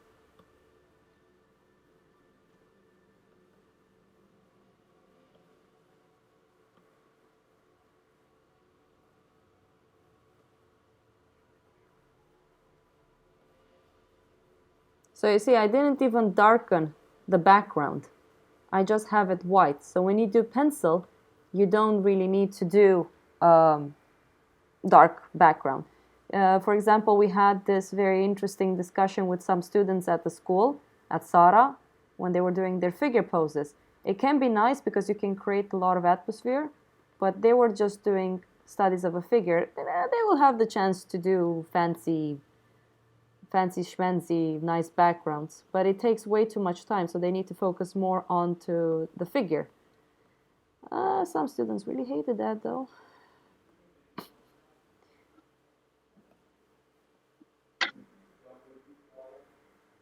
Yeah, I mean, I'm not very big fan of the smudging tool either sometimes. I mean, okay, let's be honest. I haven't done much digital in that way to really give my opinion on how it actually works. But I have worked mostly with hard brushes, and somehow right now this is so much easier. And I don't use the smudge tool. I use, whatchamacallit, mixer brush. That's the one I use. Do you know the mixer brush, David? It's this one. This one. This is the mixer brush. So you can actually have very interesting... Ah, you know it. Okay, never mind then. I'm still not very good at it. I'm still trying to figure out all of these combinations in here. But the thing with the mixer brusher, the mix brush, it takes too much resources. So it kind of kills my laptop a bit. Yeah, I don't know how to use the mixer brush either. I'm still learning. I have a friend, Daniel Walsh. He's pretty good at it. You know Daniel, Marian? Yes, yes. Yeah, He's he's really good when it comes to photoshopping and having that style. He's really, really good. Really like his stuff. Me too.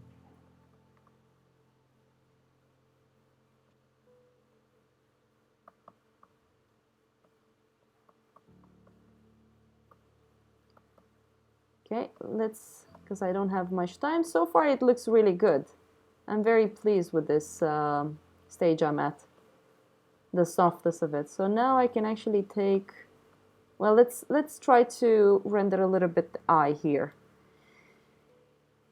I'll still keep it with a soft brush. Imagine painting this with oils. Oh, you will have to like spend days on this one to do the layers right. Dry brushing, glazing. Doing it digitally is really easy right now.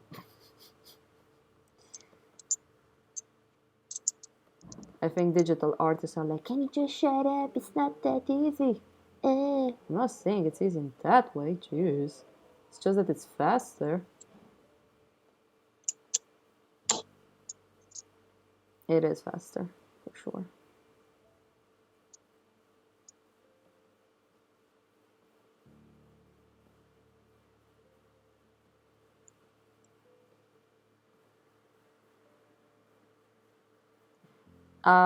So they're using more dry brush? That's interesting. Is dry brushing better than other ways of doing it? Oh, I don't know how to explain it. David, do you want to be with us next time on the stream? So Marian can draw and not focus on keeping the stream alive. We need to ask Wilhelm as well.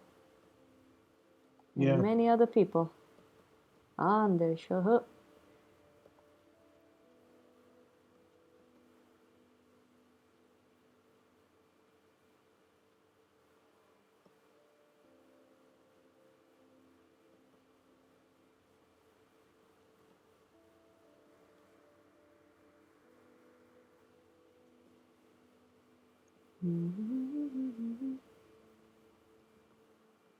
Okay, and at this stage I can take my hard brush, which is this one.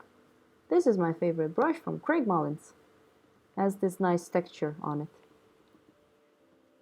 And then it's easier to sharpen things.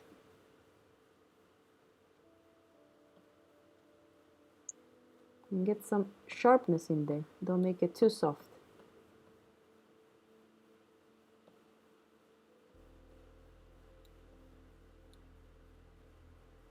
I mean, I won't be able to get the same brush strokes, but as long as it looks like her, I pretty much did a good job.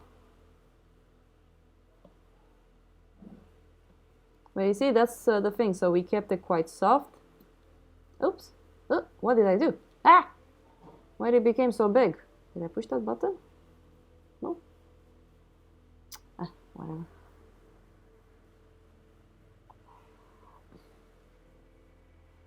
There.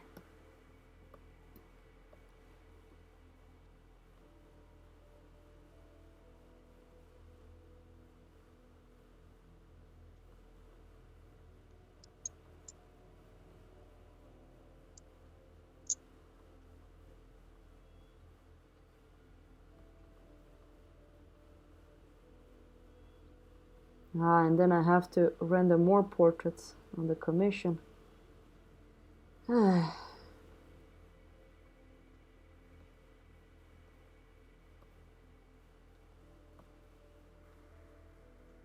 Yeah, there you go. David is up to joining us on the stream. Right. There you go, Marian. You got away with it this time. I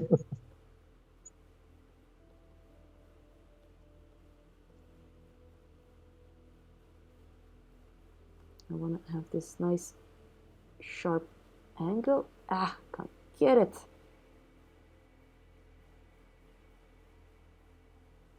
Ah, so hard to get that nice little angle over there. Yeah, I'm just doing posters. It's not a secret. I'm working on frailty right now. I can just show you guys what I'm doing. I'm doing it digitally, like the next ones I'm gonna do mainly digital, because traditional it takes way too much time to do.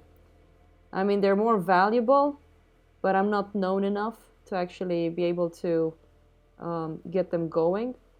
So I need, Monetize them. yeah, I'm not yet famous to monetize them. So I'm gonna do it digitally for a while to get myself more out there. So then people will be more interested in purchasing my originals.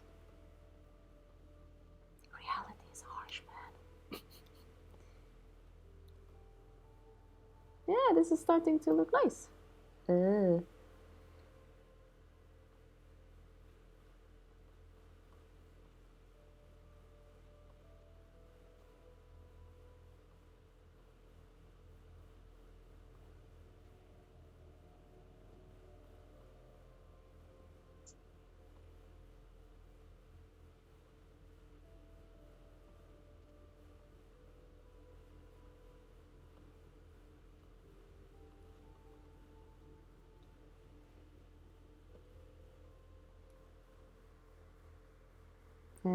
And I have a bunch of posters actually.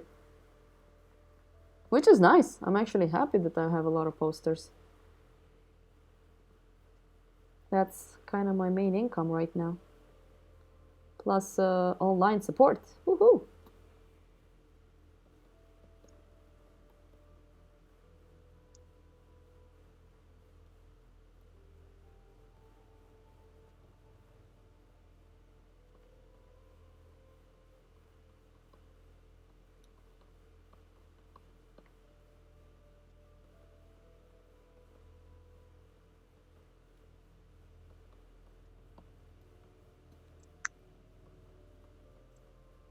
We're getting close to the end of this transmission. Woohoo! But yes, I also found an interesting way of helping people.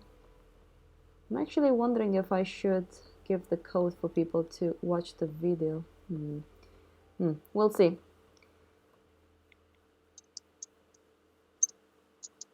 God, I really hope Pete is gonna be okay with that snowstorm coming.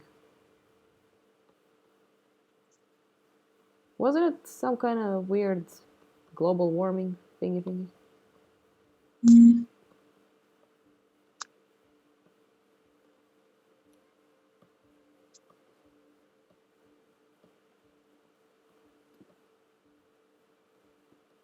Can see that I'm making her eye too big.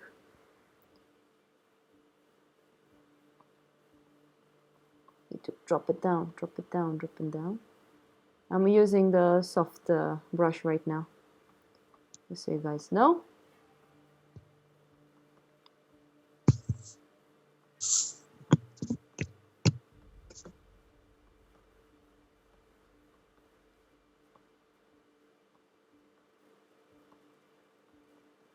There you go.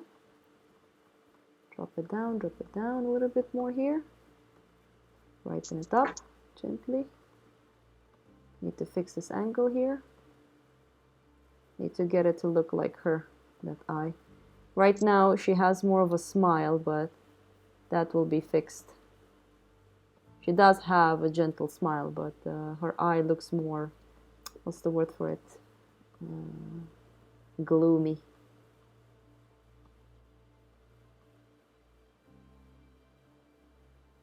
Squinting down. Need to brighten up a little bit in here. Need to soften this dark tone over there. Need to fix this value there.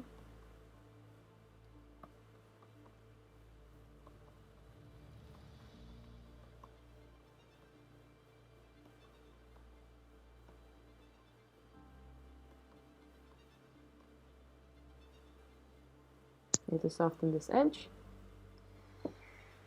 So it can go like this for a while. But for now, I guess we kind of need to stop the stream.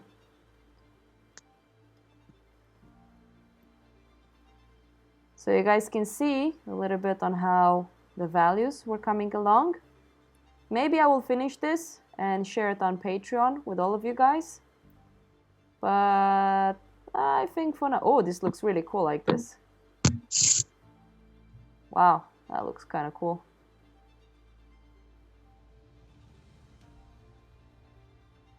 Yeah, it looks kind of cool. Once I soften it, it's gonna look nice.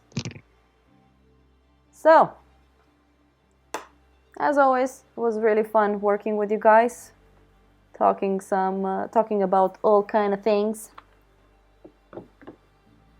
When I get back to Stockholm, we're gonna get back into the traditional media once more. For now, we're just gonna do a lot of... Madi, you're welcome on Twitch. I'm trying to do this every Saturday. When I'm back in Stockholm, I'm gonna start the stream a bit earlier because we're on a castle, so I need to catch the boat to get home. So I might have days where I will do it digitally like this, so people can catch up as well.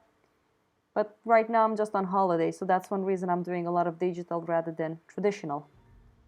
Let's name this... I don't know if I'm writing this correctly. Oh yeah, I should show you guys the frailty one.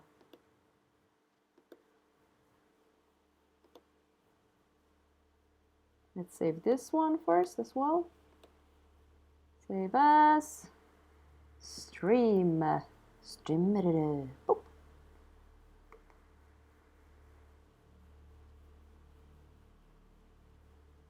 Let's see where it is. This was for Peter. Don't save. I'll take a look at that. So it's in here. So this is basically what I'm doing. And I've asked Hendrik for some help. And it turned out really, really well. I can just show you guys.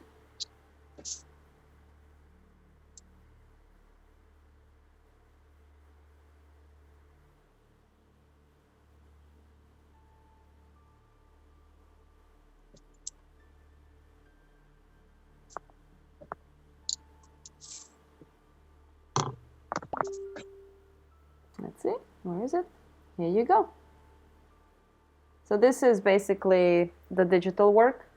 So Hendrik has been helping me a little bit on how to add 2 more of the main characters in it. And I can tell you that the portrait of the guy in the middle was really, really hard to do. So now I have to redo those 2 portraits, and then I have the 2 black figures in the back. It's basically the kids. And then I need to paint a bunch of roses digitally. So this is basically how it goes. So it's tricky. It feels like, oh, what do you say, Marian? Looks really cool. Yeah, I really hope it's gonna look nice in the end. I'm sure about it. The next painting I want to try to do is something like this. I would like to paint something like that. I think that's a picture I took when we had the event at the castle. That was super fun. Anyways, let's grab onto this one.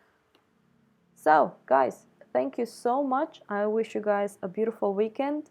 Madi on Twitch, hope to see you again. If you like the content and all of that stuff, blah, blah, blah, blah, blah, you can always support me at PayPal or Patreon, your choice. Otherwise, I will always be here as long as I can. I really enjoy working with you guys. Do you have anything to say, Marian? Yeah, it was, what can I say? It's good. Hope that's No, I was just a bit zoned out. Yeah, I've noticed that. It's also been a long day, so I'm a bit foggy. Okay. It's always hard. Life is hard, Marian. Deal with it. No, I'm just joking. Yeah. I'm sorry, it was a long day. Okay. See you guys. See you guys.